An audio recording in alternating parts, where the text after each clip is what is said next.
हफ्ते भर से मुंह छिपाकर बैठा मुनीर आखिरकार सामने आ गया। कराची में आसिम मुनीर बाहर निकला, एक बार फिर से जिहाद का नारा लगाया, अरबी जुबान में कट्टरपंथी तकरीरें की और पाकिस्तानियों को फुसलाने की पूरी ताकत लगा दी।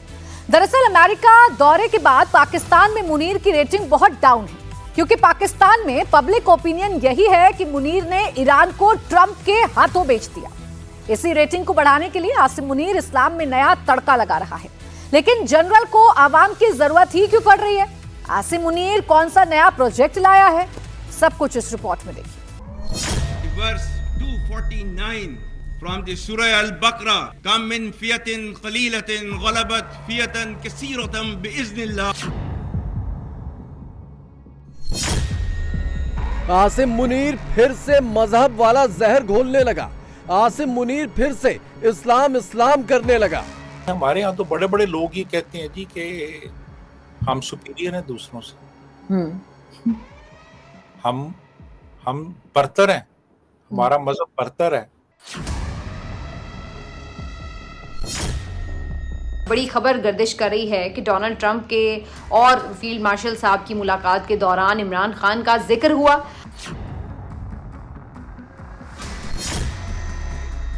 मुनीर घबरा रहा है, पाकिस्तान को मोदी का डर सता रहा। पूरे 8 दिन बाद आसिम मुनीर पाकिस्तान में फिर से नजर आया। 8 दिनों तक अंडरग्राउंड रहने के बाद आसिम मुनीर पहली बार पाकिस्तानी आवाम के सामने आया, और जब आया तो उसी जहरीले भोंपू के साथ जो उसने पहलगाम आतंकी हमले के ठीक पहले बजाया था। 29 जून को आसिम मुनीर कराची पहुंचा। यहां पर वो नेवल एकेडमी की परेड में शामिल हुआ। परेड के दौरान आसिम मुनीर ने स्पीच भी दिया, और स्पीच में मुनीर ने अरबी में कुरान की आयतें पढ़ कर सुनाई। As Allah has said,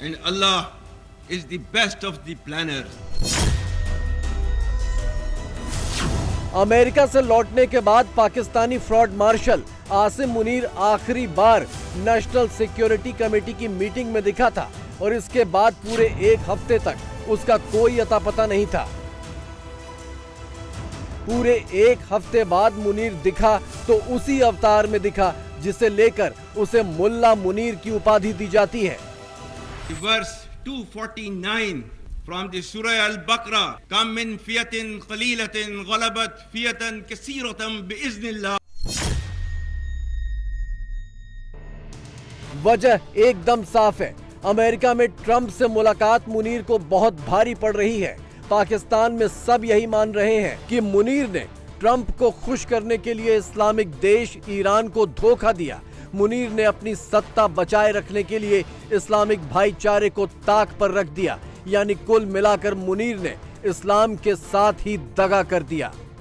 अपनी इमेज पर पुती इस कालिख को धोने के लिए मुल्ला मुनीर मजहबी कार्ड और अरबी आयतों के साथ पाकिस्तानियों को दोबारा फुसलाने का प्लान बना रहा है।